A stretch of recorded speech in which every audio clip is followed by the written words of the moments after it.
नमस्कार, मी शाहिद खेरटकर सह्याद्री समाचार मध्ये आपल्या सर्वांचं स्वागत करतो। पाहूयात एक विशेष बातमी।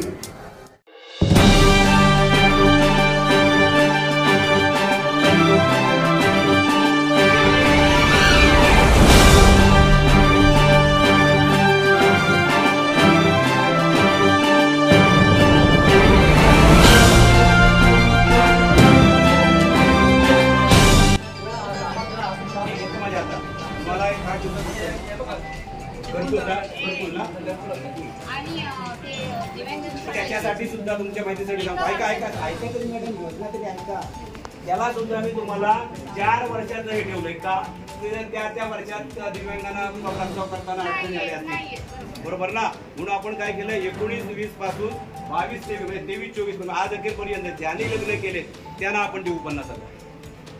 माझं झाले आता 3 वर्ष झाली, पण नाही याला नाही, एका वर्षातच ती लोक जर मागतायत आपल्या पंचायत समितीमध्ये। मी तुम्हाला आहे बघा, तुमच्या माहितीसाठी सांगतो, मी तुम्हाला 3 योजना सांगितल्या की ज्याला मी तुम्हाला 100% चालू वर्षामध्ये लाभ देऊ शकतो। आता दिव्यांग लग्न झालेले लोक बरेचसे असतील, बरोबर ना? इथं मात्र मी तुम्हाला 50%चा आश्वासन देऊ शकतो। मात्र घरकुल आणि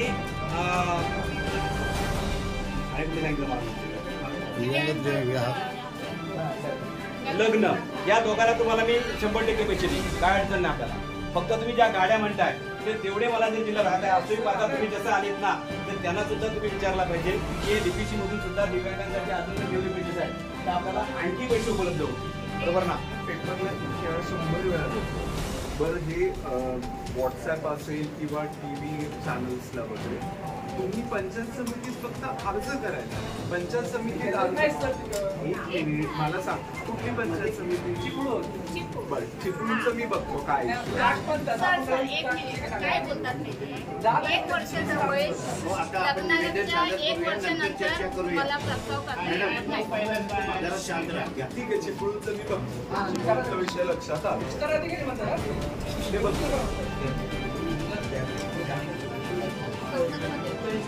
हिरिंग नाही 5% दिव्यांग समितीसमोर, आणि ते गाडी तुम्हाला असे दिले आहेत कारण 90% गाडी त्यांनी दिव्यांगांना द्यायला पाहिजे, 10% फक्त जे आहेत ते उर्वरित, पण ते दिव्यांगांसाठी बांधलेले असायला पाहिजे, होत नाही करायलाच पाहिजे।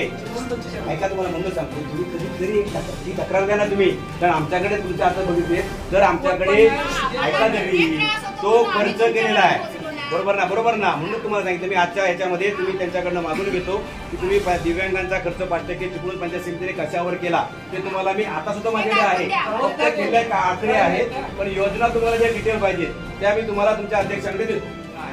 आता आणि तुमच्या माहितीसाठी सांगतो, आपण मोदी आवासचं जे टार्गेट गेल्या वर्षीचं जवळपास जिल्ह्यामध्ये सगळ्या 383 लाभार्थ्यांना आपण कुटुंब म्हणजे दिव्यांग लाभार्थ्यांना घरकुल दिलं, का माहितीये का? ज्यावेळेला समाज कल्याण अधिकारी म्हणून मला दिलं त्यावेळेला मी स्पष्ट केलं, मॅडम याच्यामध्ये 5% लाभार्थ्यांना, आमच्या दिव्यांग लाभार्थ्यांना तुम्हाला घरकुल देणं हे कायद्याने बंधनकारक आहे, आणि त्यामुळे गेल्या वर्षी आपण सगळ्यात जास्त घरकुलं मंजूर करून घेतलेली आहेत, ते आता डिसेंबर पर्यंत पूर्ण होते। पण या ऐका तरी जे पूर्वी समाजा व्यतिरिक्त जी आणखी कुटुंब आहे ते तुम्हाला आपण इथं घेतलेले आहे, तुम्ही डायरेक्ट माझ्याकडे आणून द्या। नाही ग्रामसेवक तलाठी काय तुम्ही तुमचा प्रस्ताव माझ्याकडे द्या, मी उद्या पूर्ण करून घेतो। चिपळूण ना नाही, दिव्यांगांना कुठलाही संवर्ग लागू नाही, मी सांगतो ना, दिव्यांगांना कुठलीही या याच्यामध्ये ऐका तरी मोदी आवास मध्ये मात्र फ्री कुठली ग्रामपंचायत तलाठी काजूरी गुहागर तलाठीने घेतले।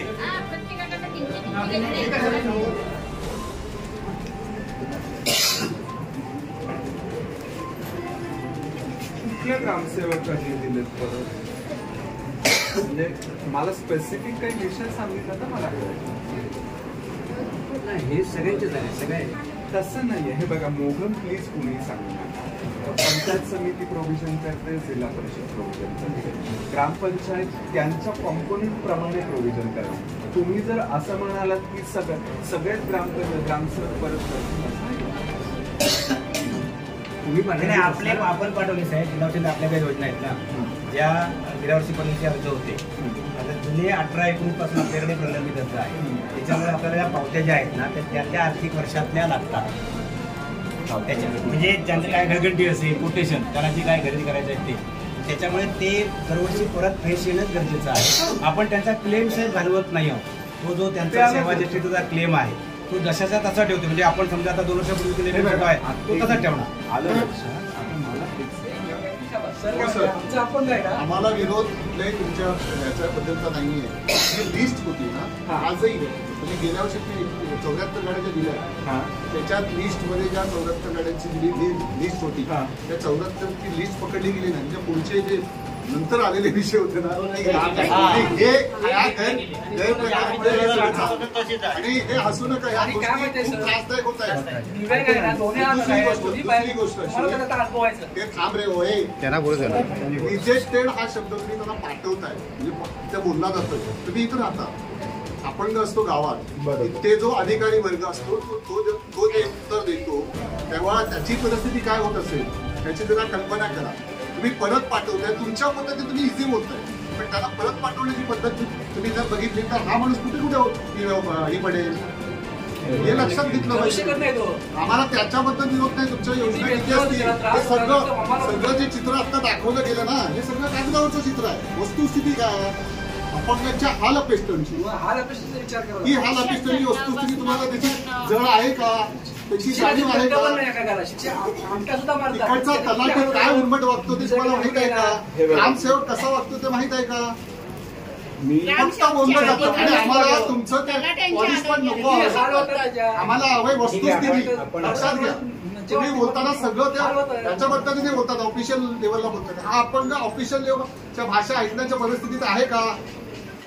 ज्या योजना केल्या त्याच्यापर्यंत पोहोचतायत का? मगापासून सगळं चाललंय फक्त पॉलिशपणा चाललाय. पॉलिशपणा बोलताना त्याच्या पाठीमागच्या भावना लक्षात येतात का तुमच्या? आपण ते बोलतात हे प्रश्न विचारतात. असं एक काम करू आता आपण ठीक आहे चालू आर्थिक वर्ष पाठवलेत ना या आर्थिक वर्षापासून फक्त तेवढ्या तुमची तेवढ्याच पाठवून आणि एक विषय आपल्याच चाललेला असतो परत पाठवत नाही. जे तुमच्या त्या पूर्तता करून द्या संपलाय. हे 2/1/19 होते ते आम्हाला परत पाठवले.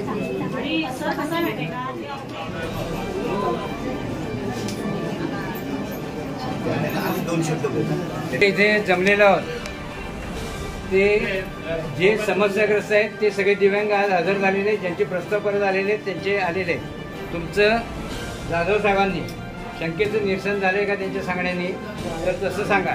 जर झालं असेल तर आपण त्यांनी जे काय आपल्याला आश्वासन दिले मला अशी खात्री आहे की यापुढे आपल्या दिव्यांगाला समाज कल्याण विभागामध्ये मानाने वागवलं जाईल. आजपर्यंत ज्या पद्धतीने समाज कल्याण विभाग समजतो की ते ही संस्था किंवा ही दिव्यांग कोणीच नाही अशी त्यांची भावना होती. पण आज आपण जेव्हा एकत्रित झालो तेव्हा त्यांना समजलं की ही ताकद आहे. दिव्यांग कुठे या जिल्ह्याचं दिव्यांग कुठे हे आम्ही आचारसंहिता असताना आम्हाला हे नको होतं. दिव्यांग आणि रस्त्यावर उतरणं आम्हाला नको होतं. आम्ही प्रत्येक वेळेस जेव्हा आपले अर्ज दिव्यांगांच्या दारी शासन दिव्यांगांच्या दारी त्या अर्जाचं काय झालं तेव्हा सुद्धा लोक चिडले होते आणि लोक बाहेर पडायला म्हणत होते. मी म्हटलं नाही तुम्ही बाहेर पडणं माझ्यासाठी प्रशासनासाठी आणि राज्यकर्त्यांसाठी कमी पडायचं. तर आता आपल्याला त्यांनी शंका निरसन केलेलं आहे आणि आता याच्या पुढे ते आपल्याला चांगल्यासाठी वेळ दिला. एक काम करा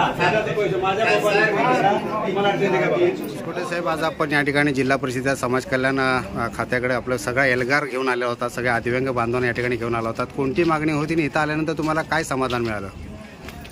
मागणी अशी होती की 2018-19 पासून लोकांनी 5% निधी म्हणजे जिल्हा परिषदेचा सेस आहे तो वितरण करण्यासाठी दिव्यांगांना त्या अंतर्गत अर्ज केले होते. ते 2018-19चे अर्ज त्यांनी आत्ता ग्रामसेवकाच्या माध्यमातून परत पाठवले. त्यामुळे दिव्यांगांमध्ये प्रचंड प्रक्षोभ निर्माण झाला. ते म्हणाले की आम्हाला वेटिंग लिस्ट ज्येष्ठतेनुसार तुम्ही आमची नोंदणी करून ठेवा आणि त्यानुसार 24ला शक्य नाही निधीची कमतरता आहे तर 25ला द्या 26ला द्या पण आम्हाला पुन्हा पुन्हा या अर्जाच्या अग्निदिव्यामध्ये टाकू नका. ही भावना असल्यामुळे आज आचारसंहिता असूनसुद्धा त्यांनी सांगितलं की आमच्या सहनशक्तीचा अंत झालेला आम्ही बाहेर पडणार आहोत. मग ह्या दिव्यांगांचा तो क्षोभ होता तो सगळा आम्ही घेऊन आज समाज कल्याण विभागात धडकलेला.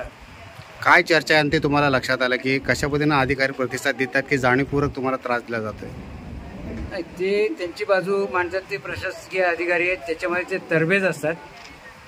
एअर कंडिशन रूममध्ये बसून बसून त्यांना दिव्यांगांची जाणीव नाही आहे की दिव्यांग काय हाल अपेक्षांना सामोरं जातं आहे याची त्यांना जाणीव नाही आहे. एक प्रस्ताव तुम्ही मागे परत पाठवून देता, त्याच्यामागे त्यांनी किती मेहनत घेतलेली आहे. ग्रामसेवकाला भेटा, सरपंचाला भेटा, तलाठ्याला भेटा. एक वेळ देव भेटू शकेल पण तुम्हाला तलाठी भेटू शकणार नाही. आणि दिव्यांगासाठीचं ते महाकर्म कठीण काम. अशा अवस्थेमध्ये हे लोक प्रस्ताव पाठवून मोकळे झाले आणि दिव्यांगाला त्यांनी वाऱ्यावर सोडून दिलेले. परंतु आज तुम्हाला ज्या पद्धतीने इथले एका अधिकाऱ्यांनी रजिस्टर संस्था आहे का असा प्रश्न विचारला, यावर तुमच्या काय भावना आहेत? नाही, आमची संस्था रजिस्टर आहे, पण तो जी भाषा बोलते किंवा किंबहुना संपूर्ण जिल्हा परिषदेचा समाज कल्याण विभाग जी भाषा बोलतो ती कोणाची भाषा बोलतोय हे आम्ही जाणतो.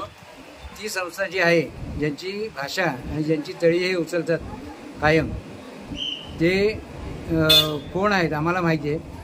त्यामुळे आम्ही त्यांच्याकडे फारसं लक्ष देत नाही. आमची संस्था रजिस्टर आहे आणि आमच्यासोबत दिव्यांग आहे हे आज या उपस्थितीवरनं सिद्ध झालेलं आहे.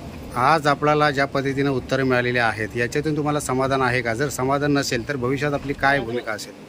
नाही, समाधान जर म्हणाल तर ते त्यांच्या पद्धतीने सांगून गेलेले आहेत, पण त्यामध्ये तितकंसं तथ्य नाही आहे.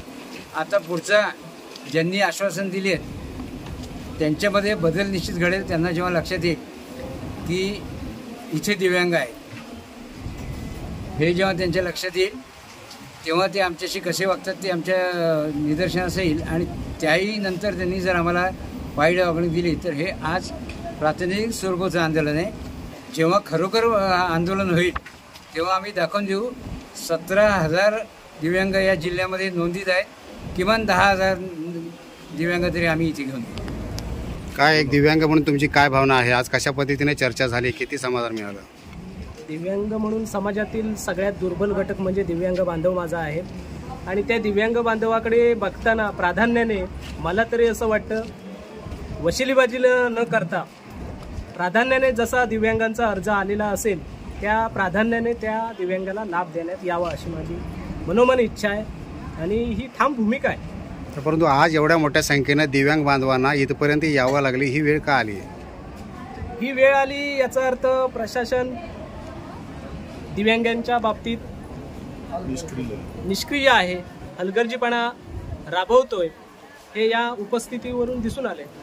आणि या उपस्थितीवरून दिसल्यानंतर आता तरी प्रशासनाचे डोळे उघडावे जेणेकरून त्यांनी जाग यावी आणि अशी आशा आहे या तमाम दिव्यांग बांधवांना. सादिक भाई, आज तुम्ही तर रत्नागिरीमध्ये आहात, गेले अनेक वर्ष आपण दिव्यांग बांधवासाठी स्वतः दिव्यांग असून सुद्धा मोठं कार्य करताय. आजची सगळी परिस्थिती हे चित्र बघून तुम्हाला काय वाटतंय? चित्र बघून आपलं तसं काय बोलण्यासारखं काहीच नाही. पण आज जी घटना घडली त्या घटनेवरून एक लक्षात आहे की दिव्यांग बांधव जर आपल्या पद्धतीने जर एकत्रित आला आणि अशा प्रकारे जर समोरच्या माणसाला म्हणजे प्रशासकीय अधिकाऱ्यांनी जर आपली जागा दाखवून दिली तर मला वाटतं एक समाजाचा एक घटक आणखीन एक दुर्लक्षित आहे तो थोडा आत समाजासाठी असणारा घटक तयार होईल हे नक्कीच. आणि आज ते आशा वाटते निर्माण सुरू होते. तर आम्ही जे कार्य घेतलं सगळं जिल्हा समन्वय समितीने ते कुठेतरी आशादायी निर्माण होते असं आम्हाला जाणवायला लागलं. काय तुम्ही लांजापासून रत्नागिरीपर्यंत प्रवास केला आणि पूर्ण जिल्ह्यातले लोक इथं आलेले आहेत, तुम्ही लांजाचे प्रतिनिधी म्हणून काय सांगाल? तिकडच्या लोकांच्या काय समस्या आहेत? तिकडच्या लोकांच्या समस्या अशा आहेत की 5% निधी वाटप आहे ना जे ते गेल्या वर्षी मी 150 लोकांचे अर्ज पाठवले, त्यातले फक्त 5 लोकांचे अर्ज पास झाले. 145 लोकांचे अर्ज त्यांनी रिटर्न पाठवून दिलेले आहेत. त्याचं कारण विचारलं की ते कारण सांगत नाहीत. मग त्याचं उत्तर आम्हाला पाहिजे ते देत नाहीत उत्तर. त्याच्यानंतर दुसरी गोष्ट म्हणजे की आम्हाला नगरपंचायत आमची अध्यक्ष आहे नगरपंचायत आहे, तर नगरपंचायतमधून आम्हाला काय भेटत नाही. मी स्वतः नगरपंचायतच्या हद्दीतला आहे. फक्त 20,000 रुपये देतात. 20,000मध्ये तुम्हाला गाडी येते का? नगरपंचायत पालकमंत्र्यांना आम्हाला एवढंच सांगायचं त्याच्यावरती पालकमंत्री आहेत की तुम्ही सर्वांना समान हे करा की इथं थोडं तिकडं थोडं असं करू नका. 9 तालुके आहेत, 9 तालुक्यामध्ये 9 आहेत नगरपंचायत, त्या 9 नगरपंचायतल्या फक्त उपाशीच आहेत. त्यांना कायच भेटत नाही. मग त्यांनी करावं काय?